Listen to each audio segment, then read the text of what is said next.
नमस्कार साथियों, स्वागत है आप सभी का अंकित इंस्पायर्स इंडिया पर। मैं हूं अंकित अवस्थी। इन दिनों हरियाणा सुर्खियों में है। हरियाणा सुर्खियों में है दो पुलिस अधिकारियों की मौत के कारण। एक है आईपीएस पूरण कुमार, जिन्होंने आत्महत्या की 7 अक्टूबर के दिन चंडीगढ़ में।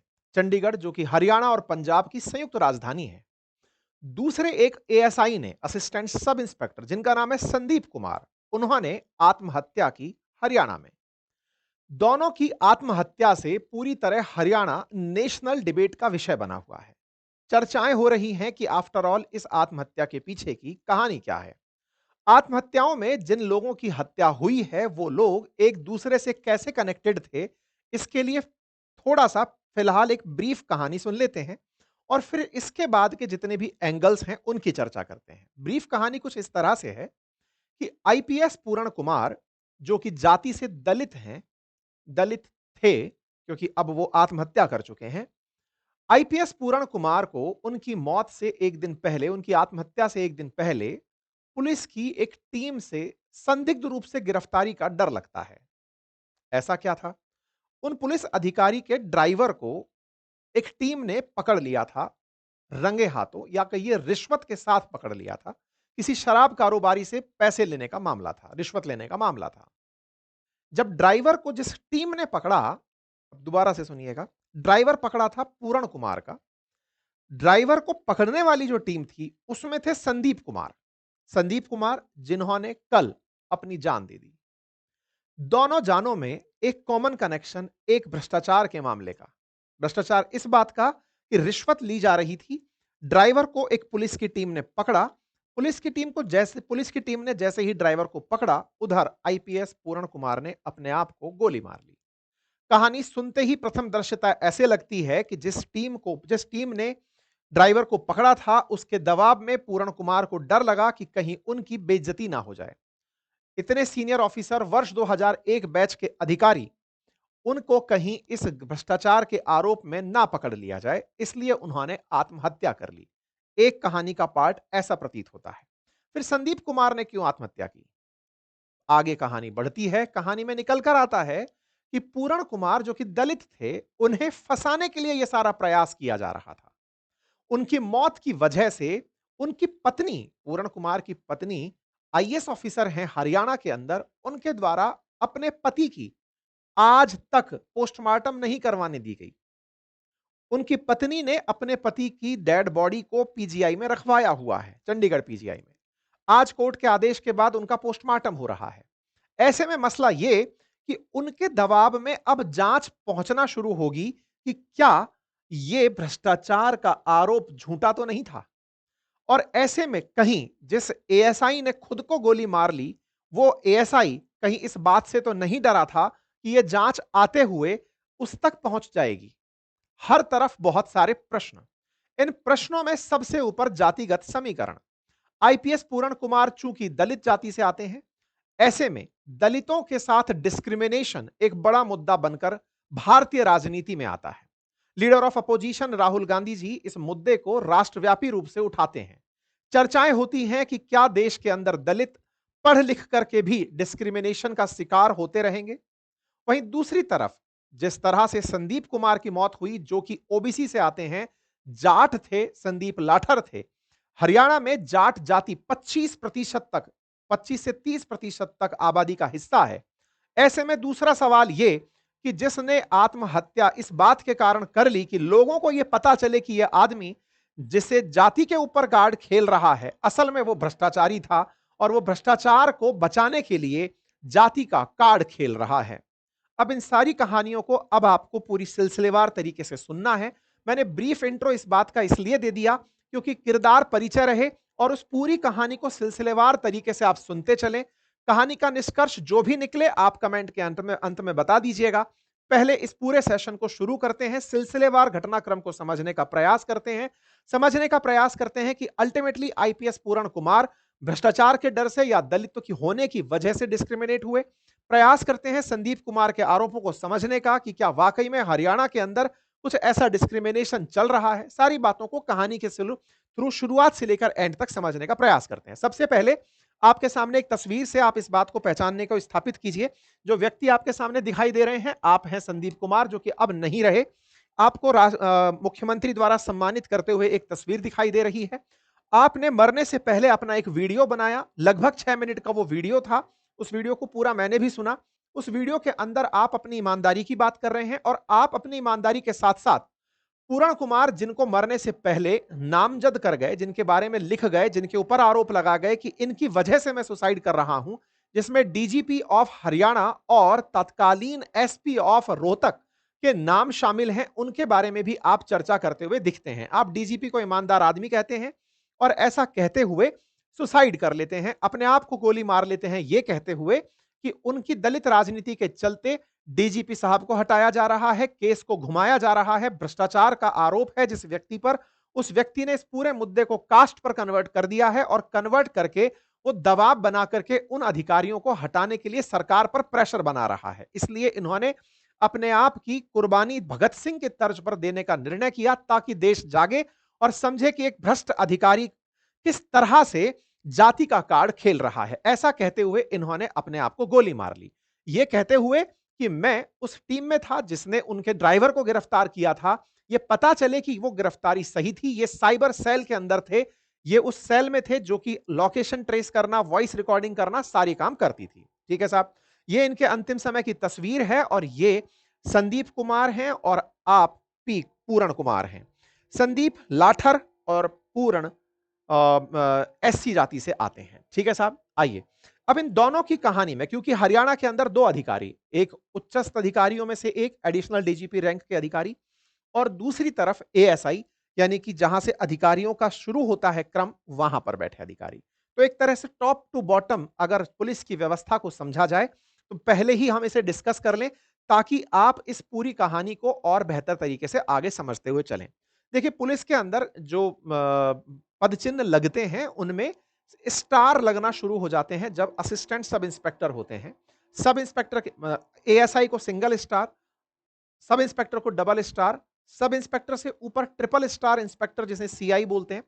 कैप चेंज होते ही सीओ हो जाते हैं। उसके बाद में डीएसपी ट्रिपल स्टार के साथ डीएसपी, एडिशनल एसपी एएसपी के साथ में अशोक स्तंभ आता है और एडिशनल एसपी से ऊपर चलते समय फिर एसपी, एसपी से ऊपर कई जगह पर सीनियर एसपी जिन्हें आप एसएसपी कहते हैं, उसके बाद डीआईजी, डीआईजी के बाद आईजी, आईजी के बाद एडीजी यानी कि एडिशनल डीजीपी और उसके बाद में डीजीपी।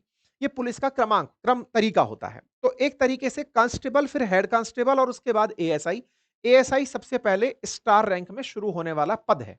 तो एएसआई थे संदीप और यहां पर जो पूर्ण है वो आईजी और आईजी से ऊपर एडीजी यानी एडिशनल डीजीपी, उस कैडर के व्यक्ति थे।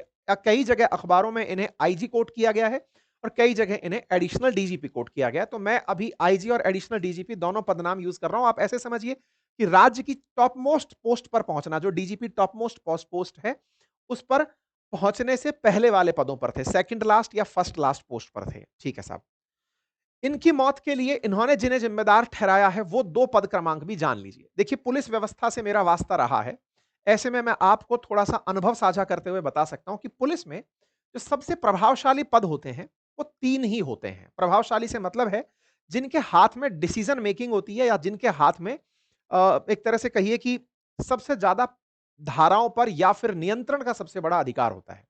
सबसे ऊपर होता है डीजीपी, जिसका पूरे राज्य की पुलिस पर कंट्रोल होता है, लेके पोस्टिंग से, लेके प्रमोशन से, लेके ट्रांसफर से, सारी की सारी नीति निर्धारित करता है DGP, director general of police. दूसरा व्यक्ति जो सबसे पावरफुल होता है पुलिसिंग के अंदर वो होता है एसपी, सुपरिटेंडेंट ऑफ पुलिस। कई जिलों के अंदर पुलिस का जो जिला कप्तान होता है वो एसपी होता है, कई जिलों में एसएसपी होता है। जब जिले बड़े होते हैं तो वहां पर एसएसपी यानी सीनियर सब सुपरिटेंडेंट ऑफ पुलिस को जिले का अधिकारी बनाया जाता है। उत्तर प्रदेश में आप कई जगह एसएसपी को सुनते हैं और राजस्थान के अंदर बहुत से जिलों में आप एसपी नाम से सुनेंगे, हरियाणा में भी एसपी सुनेंगे। तो दूसरा पावरफुल पद उत्तर प्रदेश के रेफरेंस में एसएसपी और राजस्थान और हरियाणा के रेफरेंस में एसपी, वो जिले का जिला कप्तान होता है। और तीसरा जो सबसे पावरफुल पद होता है वो है चौकी का इंचार्ज, जिसे आप इंस्पेक्टर बोल सकते हैं, लेकिन इंस्पेक्टर पद पर रहते हुए उसके पास थाना हो यह जरूरी नहीं है। बहुत सारे थाने अधिकारी बहुत सारे इंस्पेक्टर्स ऐसे होते हैं जिनके पास थाने का पद नहीं होता है, यानी थाना प्रभारी नहीं होते। थाना प्रभारी जो कि चार्जेस को फ्रेम करवाता है कि हाँ भाई, इन्होंने ये जुर्म किया है, इस जुर्म के आधार पर इन पे ऊपर ये धाराओं में केस दर्ज किया जा रहा है। उसके द्वारा जो धाराएं लिखी जाती हैं, बात तक वही डिफेंड होती हैं। अब वो जो थाना प्रभारी है, वो अपने अधीन में एक टीम बना लेता है, जिसमें सब इंस्पेक्टर भी हो सकते हैं, एएसआई भी हो सकते हैं, जिन्हें जांच अधिकारी बना देते हैं कि आप इस मामले के बारे में जांच करके रिपोर्ट लिखकर लाइए, मेरे ऊपर से साइन ले जाइएगा। तो कुल मिलाकर के पुलिस पदक्रम में ये तीन सबसे प्रमुख पद होते हैं। आप बीच में थे, कहां पर थे? एसपी से डीजीपी के बीच के पद में। सामान्यतः पुलिस महकमे में जो पद फील्ड पोस्टिंग में काउंट नहीं होते, उन्हें हाशिए का पद माना जाता है। हाशिए से मतलब है कि उनका कोई रौला नहीं होता है। पुलिस में जब आप एंट्री करते हैं तो रौला बहुत बड़ी कीमत चुकाता है। मतलब एक तरह से पुलिस की व्यवस्था में पुलिस वालों को ऐसा देखा जाता है, क्योंकि कहीं ना कहीं पूरा देश पुलिस व्यवस्था की तरफ बढ़ रहा है। अंग्रेजों ने भी पुलिस के माध्यम से हम पर शासन किया, और आज भी जहां जहां पर भी कोई ऐसी घटना घटती है जहां पर सरकार को अपने अपोजिट चल रही आवाजों को दबाना होता है, तो भी वो पुलिस के माध्यम से ही शासन कर रही होती है। पुलिस अगर आपके साथ है तो देश में शांति है, राज्य में शांति है। और पुलिस ही अगर गुंडे के रूप में है तो उससे ज्यादा बड़ा अपराधी फिर कोई नहीं हो सकता। फिर वर्दी के अंदर गुंडे के रूप में पुलिस ही पाई जाती है। बहुत सी जगह आपने फिल्मों में ऐसा देखा है कि पुलिस चाहे तो ये कर सकती है, पुलिस चाहे तो वो कर सकती है। कहीं ना कहीं वो सत्य के बहुत नजदीक भी है। हालांकि पुलिस में इंटरफेरेंस करने का काम करता रहता है प्रशासनिक अधिकारी, जो होता है एक आईएएस ऑफिसर। सामान्यतः पदक्रम में जब आप देखते हैं तो आईएएस अधिकारी आईपीएस से ऊपर पाए जाते हैं, लेकिन रियलिटी में आईपीएस ऑफिसर्स जो एसपी पर हैं या डीजीपी पर हैं, इन्हें कहीं ना कहीं अपने पदक्रम में हमेशा यह लगता है कि कप्तान हम ही निर्णय लेंगे। लेकिन कहा जाता है कि एक जिले में अगर गोली चलाने का आदेश देना है तो एसपी खुद से नहीं दे सकता, उसे जिलाधीश महोदय यानी कलेक्टर से पूछ कर देना होगा। तो यानी एक तरह से आईएएस और आईपीएस में एक रार चलती रहती है, एक झगड़ा चलता रहता है। आईएएस ऑफिसर्स जो कि पद के हिसाब से ज्यादा पावरफुल माने जाते हैं, या फिर कहा जाए तो उनके पास में जर्नलिस्टिक पावर ज्यादा होती है। महकमे के हिसाब से पुलिस के पास ज्यादा पावर होती है। लेकिन आईएएस और आईपीएस लॉबी अक्सर हर राज्य में झगड़ते हुए पाई जाती हैं। आईएएस लॉबी चाहती है कि वो आईपीएस लॉबी पर अपना असर बनाए रखे, लेकिन कई आईपीएस ऑफिसर्स अपना काम बहुत अच्छा कर जाते हैं, तो आईएएस को वो दरकिनार कर जाते हैं। इसी से झगड़े को बचने के लिए कमिश्नरेट व्यवस्था लाई गई थी। हमारे देश के अंदर बहुत सी जगह, जैसे जयपुर कमिश्नरेट है, तो यहां पर आईपीएस ऑफिसर को आईएएस से वो परमिशन नहीं लेनी पड़ती, कमिश्नर खुद वो परमिशन दे देता है। ये बीच का रास्ता निकाला गया कि बड़े शहरों में नियंत्रण स्थिति पर कैसे लाया जाए, कानून व्यवस्था को कैसे चलाया जाए। ठीक है, ये सारी व्यवहारिक जानकारी आपको रहे तो अब आप इस पूरी व्यवस्था को समझ पाएंगे, इस पूरे केस को डिकोड थोड़ा सा क्लियर तरीके से समझ पाएंगे। फिलहाल फिर वापस लौटता हूं। आप कभी ना कभी एसपी भी रहे होंगे, क्योंकि आप आईपीएस थे, आप उसके बाद के जो पदक्रम पे रहे। फिलहाल आप IG, inspector general of police, या एडीजीपी, जैसा पुलिस के अंदर बताया गया, अखबारों में बताया गया, उस पद पर थे और आपने आत्महत्या कर ली। और आप एएसआई थे, यानी कि ये दोनों ही की पोजीशंस नहीं थी। ये दोनों ही पदक्रम के अंदर या तो शुरुआती या मध्य की पोजीशंस थी। लेकिन आपने मरते समय जिन पर आरोप लगाया, उनमें दो सबसे बड़े नाम थे। 15 लोगों पर आरोप लगाया, लेकिन जो दो सबसे बड़े नाम थे, उसमें राज्य का मुखिया डीजीपी और जिले का प्रभारी, जिस जिले के ये थे, रोहतक, जहां पर इनका काम चल रहा था, उस रोहतक जिले के एसपी पर इन्होंने आरोप लगाए। यानी कि दो टॉप नॉच पोजीशंस, मैंने तीन का नाम लिया, उन 15 में शायद थाना प्रभारी का नाम भी होगा ही। तो इस तरह से इन्होंने तीनों की पोजीशंस को टच कर लिया। चलिए आगे बढ़ते हैं। इनकी पत्नी है Amneet P Kumar. Amneet P Kumar 2001 batch की आईएएस ऑफिसर हैं। पति पत्नी दोनों हरियाणा में ही पोस्टेड थे। अमनीत पी कुमार फिलहाल हरियाणा सरकार के फॉरेन अफेयर्स मिनिस्ट्री को संभाल रही हैं। एक तरह से कहिए राज्य सरकार के पास में, हालांकि ये फॉरेन अफेयर्स मिनिस्ट्री नहीं होती है, लेकिन एक तरह से फॉरेन कॉपरेशन है, कोऑर्डिनेशन है। जिस समय पर पी कुमार मरे, उस समय पर, जिन्होंने आत्महत्या की, उस समय उनकी पत्नी जापान थी, मुख्यमंत्री के साथ दौरे पर थी। जापान के अंदर उस समय पर हरियाणा सरकार के द्वारा जो जापान पवेलियन बना है, उसके निरीक्षण पे थी, साथ साथ थी सरकार के, यानी कि मुख्यमंत्री के साथ यात्रा पर थी। ठीक है साहब, फॉरेन कोऑर्डिनेशन का काम संभाल रही थी राज्य सरकार की तरफ से। ठीक है, तस्वीरों को देखकर अंदाजा लगा सकते हैं कि अब ये इतना हाई प्रोफाइल मामला बन चुका है कि इसमें लीडर ऑफ अपोजिशन परिवारजनों से मिलते दिख रहे हैं। लीडर ऑफ अपोजिशन यहां क्या कर रहे हैं? इनका तर्क यह है कि जो व्यक्ति मरा, उसने सुसाइड नोट पर अपने मरने के कारणों में खुद का दलित होना कई बार मेंशन किया है। यह मेंशन किया है कि उसके दलित होने के कारण उसका राज्य में डिस्क्रिमिनेशन हुआ, पुलिस विभाग के द्वारा, आईएएस लॉबी के द्वारा तमाम जगह पर उनके साथ में बर्ताव दोयम दर्जे का किया गया। उनको इज्जत नहीं दी गई। उससे दुखी होकर के उन्होंने एक पूरा सुसाइड नोट लिखा और जिन-जिन से वो प्रभावित थे, उनका नाम लिख करके खुद को गोली मार ली। ऐसे में लीडर ऑफ अपोजिशन यहां पर हाजिर होकर के अपनी तरफ से शोक संतप्त परिवार को अपनी बात रखते हैं। साथ में देश में सरकार के सामने ये मांग रखते हैं कि दलित इतने ऊंचे पद पर पहुंचकर भी अगर डिस्क्रिमिनेशन का सामना कर रहा है, तो फिर बाकी लोगों का क्या हो सकता है। अब मैं आपको थोड़ा सा हरियाणा की कास्ट सेंसस भी बता देता हूं। कास्ट की डेमोग्राफी भी यही समझते चलिए। हरियाणा की 100% पॉपुलेशन में लगभग 25 से 30%, हालांकि जनगणना हुए लंबा टाइम हो चुका है, 2021 में होनी थी, वो अब तक नहीं हुई है। 2011 के आंकड़ों को अगर देखें तो 25 से 30% अनुमानित यहां पर जाट है हरियाणा के अंदर। उसके बाद जो सेकंड लार्जेस्ट कम्युनिटी जो 20 से 21% बताई जाती है, वो दलितों की है हरियाणा में। लगभग 50% दलित और जाट का है। उसके बाद बची हुई 50% में बाकी जो 36 बिरादरियों के बचे हुए लोग हैं वो आते हैं, जिसमें कि पंजाबी समुदाय भी है, तो ब्राह्मण भी है, तो राजपूत भी है, तो सैनी भी है। तमाम वो जातियां जो होती हैं वो सब बाकी जातियों के अंदर आती हैं। इस बीच में जो अल्पसंख्यक हैं उनका भी एक काफी इफेक्टिव पॉपुलेशन यहां पर है। कुछ एक जगह पर, जैसे नूह जगह पर, वहां पर उनका परसेंटेज काफी है। इस पूरी डेमोग्राफी को क्यों बताया गया, कास्ट डेमोग्राफी को? क्योंकि हरियाणा की राजनीति में इसका बहुत महत्व रहा है। हरियाणा की राजनीति लंबे समय तक जाट केंद्रित रही, क्योंकि 25 से 30% जिनका वोट है।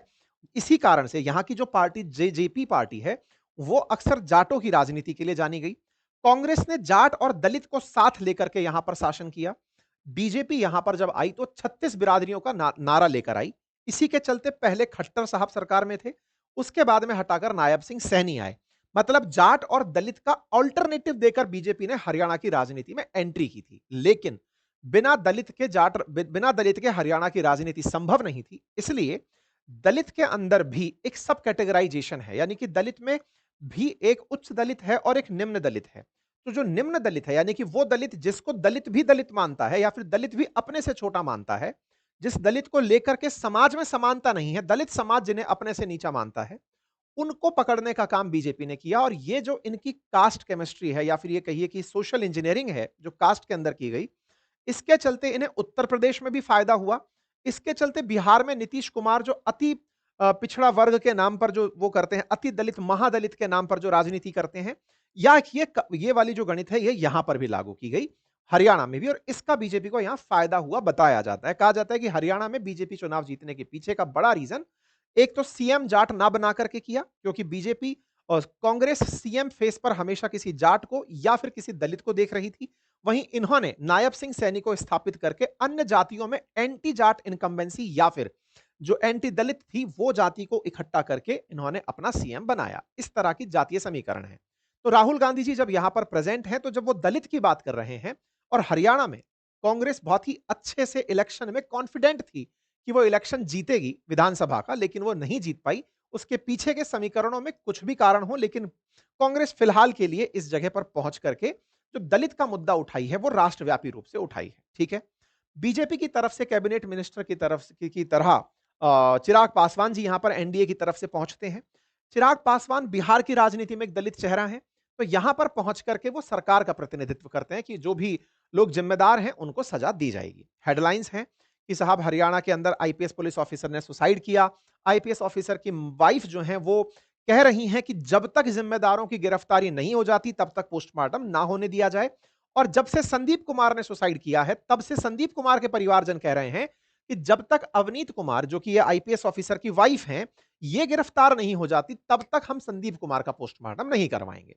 तो गिरफ्तारियों के लिए यहां पर पोस्टमार्टम पर धरना प्रदर्शन चल रहा है। इस बीच में मैं आपको जानकारी के रूप में बता दूं, हमारे एप्लीकेशन अपनी पाठशाला और बातें बाजार की पर दिवाली ऑफर ऑन है। आप जाकर के वहां से अपने लिए कोर्सेज ले सकते हैं। बातें बाजार की पर स्टॉक मार्केट और म्यूचुअल फंड के कोर्सेज हैं, और अपनी पाठशाला पर कॉम्पिटिटिव एग्जाम से रिलेटेड कोर्सेज हैं। उनके साथ बुक्स और ऑफर्स की बहुत सारी लिस्ट है, आप उन्हें जाकर एक बार चेक कर सकते हैं। अब पूरी डिटेलिंग को जीरो से शुरू करके चलते हैं। हालांकि ये पूरी ही स्टोरी में मैंने आपको किरदारों का परिचय ही बहुत देर तक दे दिया, लेकिन ये किरदार परिचय अनिवार्य था, तभी जाकर के आप इस पूरी कहानी से रिलेट कर पाएंगे। फिलहाल के लिए एएसआई से बात शुरू करते हैं। एएसआई संदीप कुमार ने खुद को गोली मारकर सुसाइड की और अपने मामा के मकान में उनकी डेड बॉडी मिली। जहां पर मामा का खेत था, वहां पर एक सेंटर बना हुआ था, जगह बनी हुई थी, वहां पर इन्होंने अपने आप को गोली मारी। ये है संदीप कुमार। इन्होंने जो अपना वीडियो बोला, वो वीडियो पूरा 6 मिनट का है। मैं यहां पर तो इसको प्ले नहीं कर रहा हूं, आप चाहें तो इसे ट्विटर पर जाकर सुन सकते हैं। ये अपनी तरफ से बात कहते हैं कि मैं आप लोगों को सच्चाई से अवगत कराना चाहता हूं। इन्होंने जो बात वीडियो में बोली, वो बात इन्होंने सुसाइड नोट पर भी लिखी और भगत सिंह से प्रेरणा पाते हुए सच्चाई के लिए अपने आप को गोली मारकर सुसाइड करने को इन्होंने रेफरेंस माना कि जब तक मैं खुद को गोली नहीं मारूंगा, तब तक लोगों में चेतना नहीं आएगी। लोग तब तक दलित की राजनीति से ही प्रभावित रहेंगे। उन्हें यह लगता रहेगा कि एक दलित के साथ अन्याय हो रहा था, इसलिए हरियाणा में ऐसा हुआ। मैं खुद को गोली मारकर यह बताने का प्रयास कर रहा हूं कि जिन पर आरोप लगे वो ईमानदार लोग थे। गिरफ्तार मैंने किया था, भ्रष्टाचार का आरोप था। भ्रष्टाचारी ने इस तरह से इसको बदल दिया कहानी को, क्योंकि जो ये आईपीएस ऑफिसर जिनकी मौत हुई है, इनके जो साले हैं, ये विधायक हैं आम आदमी पार्टी से। भटिंडा के अंदर मैंने गूगल पर जो जानकारी निकाली उससे पता चला, और भी आप चेक कर लीजिएगा। राजनीति में कनेक्शन है। इनकी पत्नी बड़े अधिकारी के रूप में काम कर रही हैं, सरकार के बहुत करीबी हैं। तो कहीं उनकी इमेज को नुकसान ना पहुंच जाता, उनकी राजनीति को नुकसान ना पहुंच जाता, पत्नी की इमेज को नुकसान ना पहुंच जाता, इसलिए इस डर में कि कहीं रिश्वत में मैं पकड़ा ना जाऊं, इसलिए उन्होंने खुद को गोली मार ली। ऐसा कहकर संदीप कुमार ने बताया कि जो पूरण कुमार मरे हैं, उनके पीछे की कहानी क्या है। ठीक है, तो संदीप कुमार की पूरी कहानी में जो सार है वो मैंने आपको बता दिया। बाकी आप पढ़ना चाहेंगे तो ये पूरा कंटेंट हम टेलीग्राम पर या हमारी वेबसाइट अंकित-इंस्पायर-इंडिया.com पर भी आपसे साझा कर देंगे। इन्होंने कई आरोप लगाए, उनमें से था राव इंद्रजीत को बचाने के लिए 50 करोड़ की डील का मामला। इसमें इन्होंने यह भी बताया कि नरेंद्र बिजारनिया जो हैं, जो एक ईमानदार ऑफिसर, नरेंद्र बिजारनिया उस समय रोहतक के एसपी थे, जिन्होंने इनको गिरफ्तार करने के लिए, या फिर कहिए कि भ्रष्टाचार के मामले में जो, अच्छा मैं इस बीच में फिर से एक बार याद आपको दिला दूं, जो शुरुआत में मैंने बताया था। इस पूरी कहानी को अगर एक बार के लिए आप देखें, तो यहां पर लिखा है कि इनके सामने नरेंद्र बिजारनिया अड़े रहे। इनके सामने ईमानदार अफसर नरेंद्र बिजारनिया अड़े रहे। उन्होंने अपनी पोस्टिंग के दौरान हमेशा ईमानदारी से काम किया। भ्रष्टाचारियों को तो छोड़ो, अपनी सैलरी से गुजारा करते थे। इन्होंने पुलिस कर्मचारियों का भला किया। आईजी जिस दिन पोस्टेड हुए, उन्होंने देखा कि ऑफिस में किस कर्मचारी की क्या जाति है, उन्हें हटाना शुरू कर दिया और अपने करप्ट आदमी लगाने शुरू कर दिया। अब इस कहानी को थोड़ा सा यहां पर समझ लेते हैं। नरेंद्र बिजारनिया रोहतक एसपी थे जिस समय सुसाइड हुआ था। किसका? आईपीएस पूरण कुमार का। उस समय जब सुसाइड हुआ था, तब नरेंद्र बिजारनिया एसपी थे और नरेंद्र बिजारनिया की ही संभावित टीम ने उनके ड्राइवर को गिरफ्तार किया था। जो गनमैन और ड्राइवर के बारे में चर्चा आ रही है, सुशील कुमार नाम का जो व्यक्ति है, जिसको रंगे हाथों इन्होंने पकड़ा पूरण कुमार की मौत से एक दिन पहले। तो असल में पूरण कुमार का परिवार नरेंद्र बिजारनिया की गिरफ्तारी की मांग कर रहा है कि उन्होंने जानबूझकर हमारे पति को फंसाना चाहा। वहीं दूसरी तरफ संदीप कुमार जब अपनी जीवन लीला समाप्त कर रहे थे, तब नरेंद्र बिजारनिया के पक्ष में बयान देकर जाते हैं कि यह अधिकारी तो बहुत ईमानदार अधिकारी है, लेकिन इस ईमानदार अधिकारी ने उस आदमी को, जो आदमी अपने सीट पर आकर के पहले जाति ढूंढता था, कौन सी जाति के लोग यहां हैं, उन्हें अपने अनुसार लूंगा, और अपने हिसाब से वो अपनी जाति के अनुसार उन्हें हटाता था और लगाता था और अपने करप्ट आदमियों को अपने साथ रखता था। उस पर जब कार्रवाई करने का प्रयास हुआ, तो यह आदमी नरेंद्र बिजारनिया पर ही आरोप लगाकर मर गया कि मैं इसके कारण मर रहा हूं। ठीक है, गनमैन सुशील जो था, जो कि आईपीएस जो मरा पूरण कुमार है उसका गनमैन था, उन आदमियों को पता था कि किस फाइल में गलती है और लोगों को बुलाकर पैसे मांगने शुरू कर दिया। अब ये फाइल की कहानी क्या है ये जान लो। जैसे मैंने आपसे कहा कि थाना प्रभारी और एसपी ये तो हो गए सबसे प्रभावशाली पद। बीच के पदों का क्या हुआ? जैसे डीएसपी, एडिशनल एसपी, इन पदों का क्या होता है? असल में क्या होता है, पुलिस के अंदर फिर चैनलाइज कर दिया जाता है कि अगर एसपी तक फाइल जानी है तो वाया डीएसपी, फिर एडिशनल एसपी, फिर एसपी तक जाएगी। कई बार एसपी सुपर सक्रिय होकर के सीधा थाना प्रभारी से सेटिंग कर लेते हैं। बीच के इन लोगों से कह देते हैं कि फाइल को सीधा आने देना, कोई बीच में इंटरफेरेंस नहीं करोगे। लेकिन जब अकाउंटेबिलिटी तय हो जाती है, बहुत से केसों के अंदर जैसे डीएसपी को अकाउंटेबल कर दिया जाता है, जैसे कि पॉक्सो के मामले हो या फिर महिलाओं से जुड़े मामले हो, रेप के मामले हो, तो फिर डीएसपी थाना प्रभारी को मॉनिटर करता है। तो कई बार आपके पास वो पावर होती है जिससे आप नीचे के काम को प्रभावित कर पाते हैं। ये जो की पोजीशंस हैं, जिनमें लड़ाई असल में इसकी पावर की चल रही होती है, ऐसे ही एसपी से भी ऊपर की कई फाइल जो डीजीपी तक जानी होती हैं, वो वाया चैनल आईजी होकर जाती हैं। आईजी क्या होता है? आईजी पूरे संभाग का एक तरह से एसपी कहिए। तो कई बार आईजी अति सक्रिय होकर आई मतलब एसपी को इंस्ट्रक्शंस देने लगता है, उनके कामों में प्रभाव डालने लगता है। तो एसपी में एसपी की जो फाइल है उस पर आईजी का इंटरफेरेंस बढ़ने लगता है कि तुमने ये क्यों नहीं किया, जांच मांग ली, तुमको तुम्हारे क्षेत्र में ऐसी दिक्कत क्यों हो रही है, जांच मांग ली। फिर वो फाइल चलकर आती है और उस फाइल में कमियां होती है, तो उसका प्रोफाइल खराब होता है एसपी का।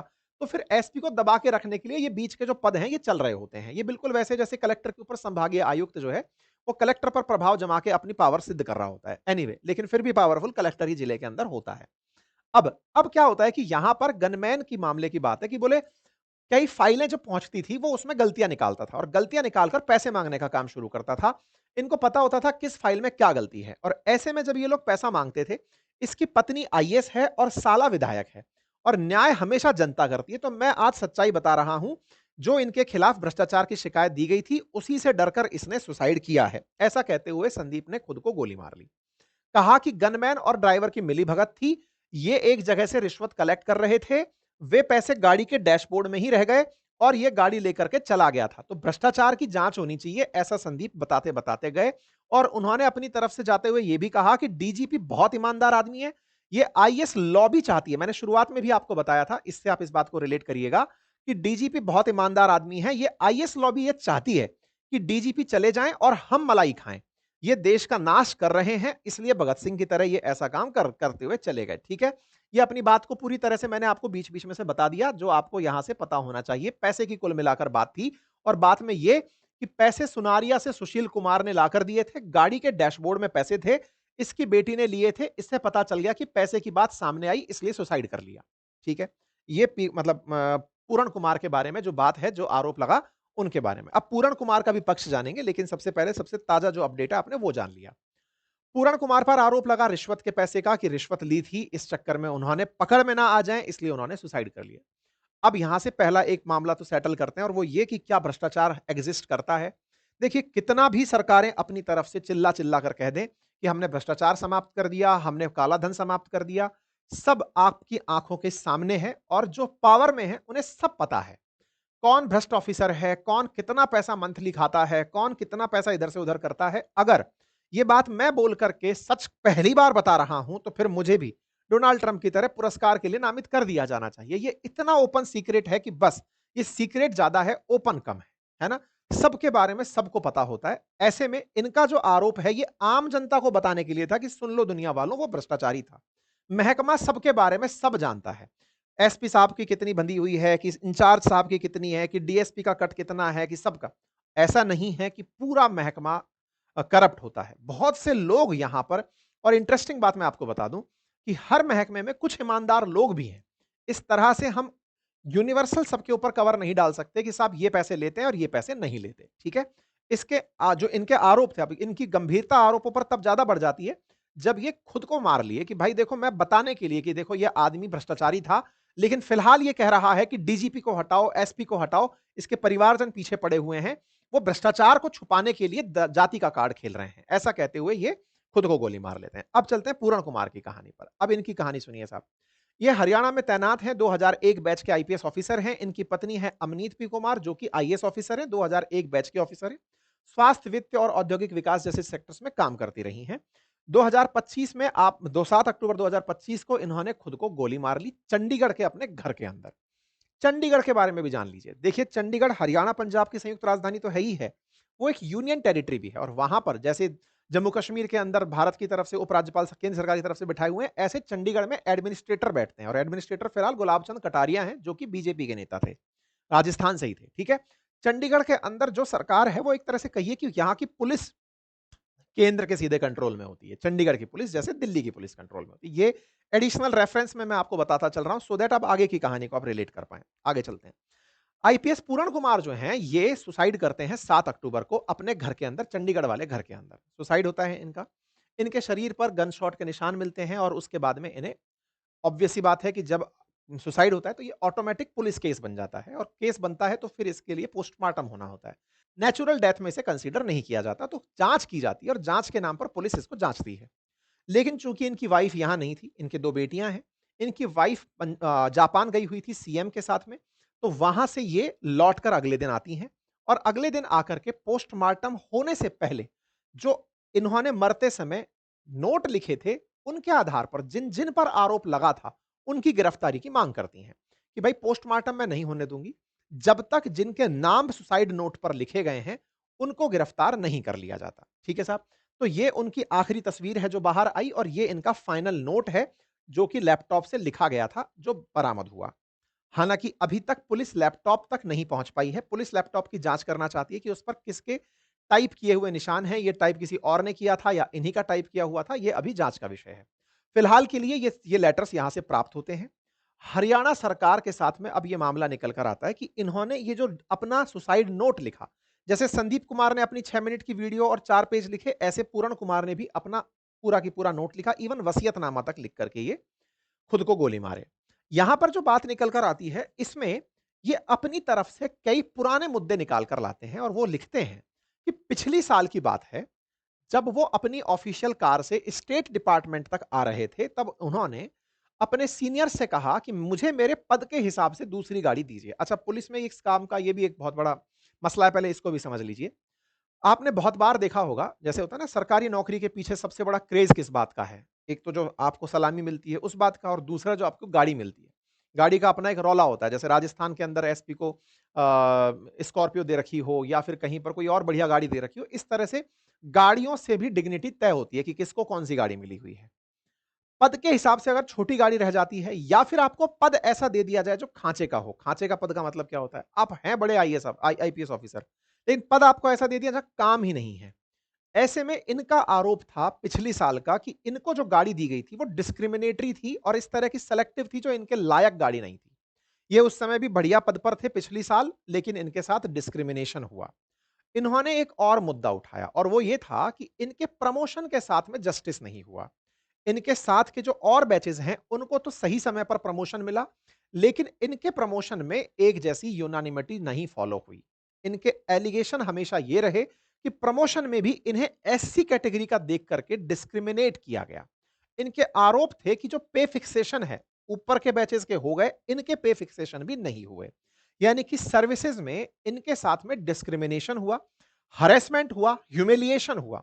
इनके बारे में ये अपने बारे में यही बात बोलते रहे कि इनके साथ में बहुत सारे आईएएस ऑफिसर्स और आईपीएस ऑफिसर्स, जब-जब भी इनके द्वारा जानकारी किसी को दी गई, तो इन्हें इसी आधार पर डिस्क्रिमिनेट किया गया कि तुम एससी से आते हो।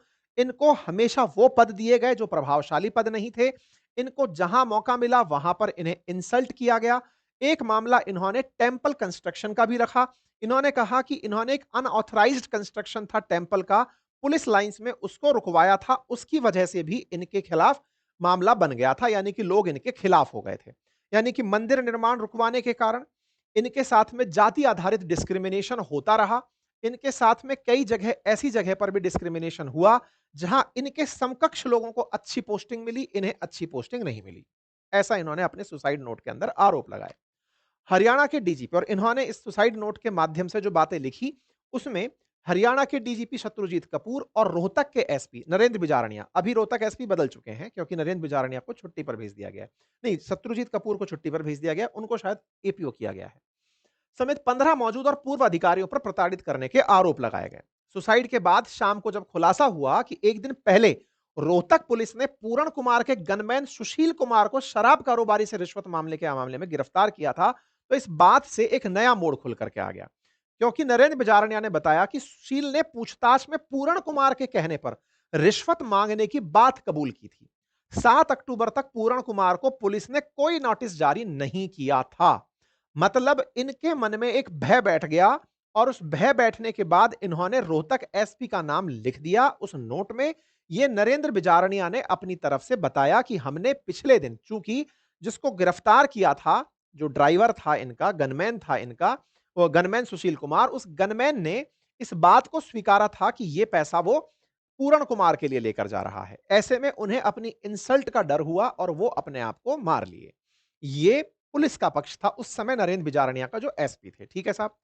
वाइफ लौट कर आती हैं, लौट करके आकर चंडीगढ़ पहुंचती हैं और वो वहां पर चंडीगढ़ पुलिस को केस दर्ज कराती हैं। सेक्टर 11 में डीजीपी शत्रुजीत कपूर और एसपी नरेंद्र बिजारनिया के खिलाफ शिकायत की जाती है और आरोप लगता है जातिगत भेदभाव और प्रताड़ित करने का।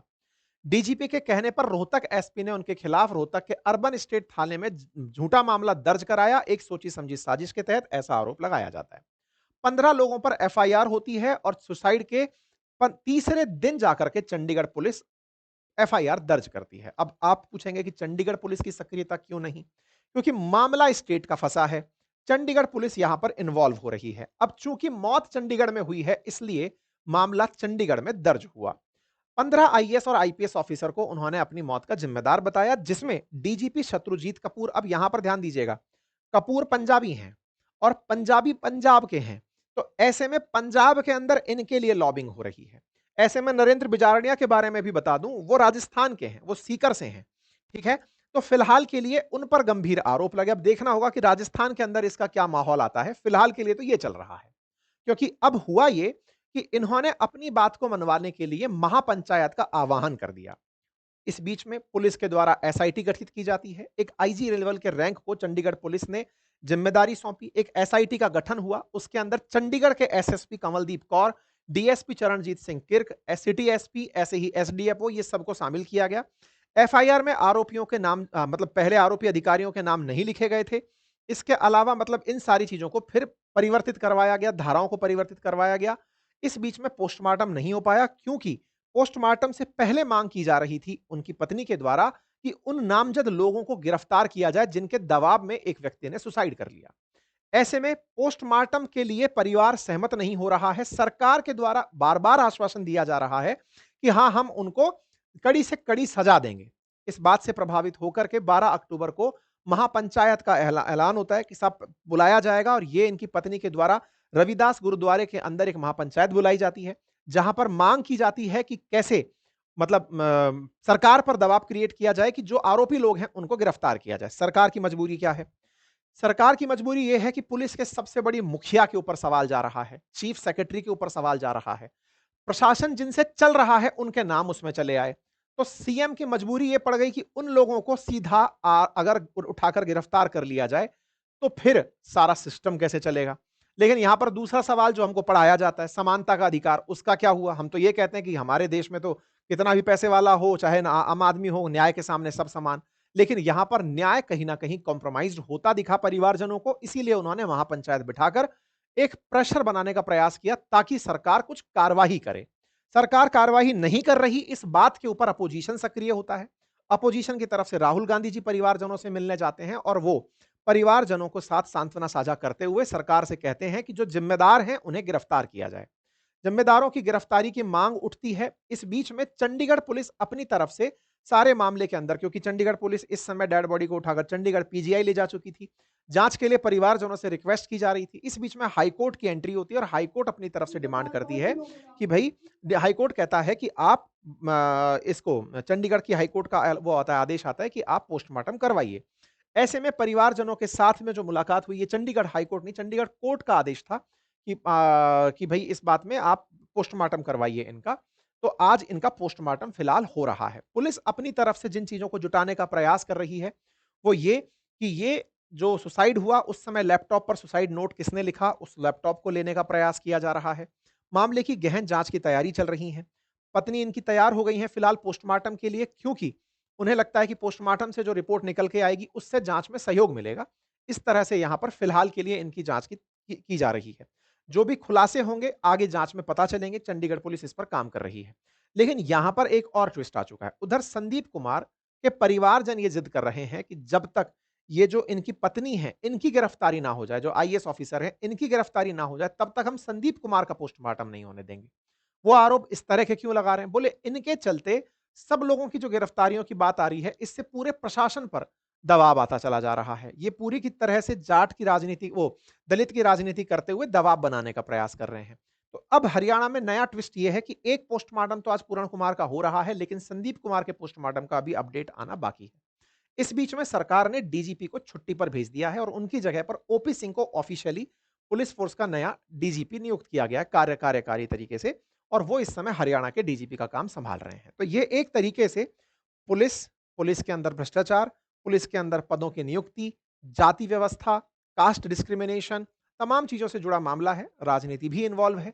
इन सारी बातों को संभवतः हमने एक सेशन में समेटने का थोड़ा बहुत जो प्रयास किया वो आप तक पहुंचा होगा।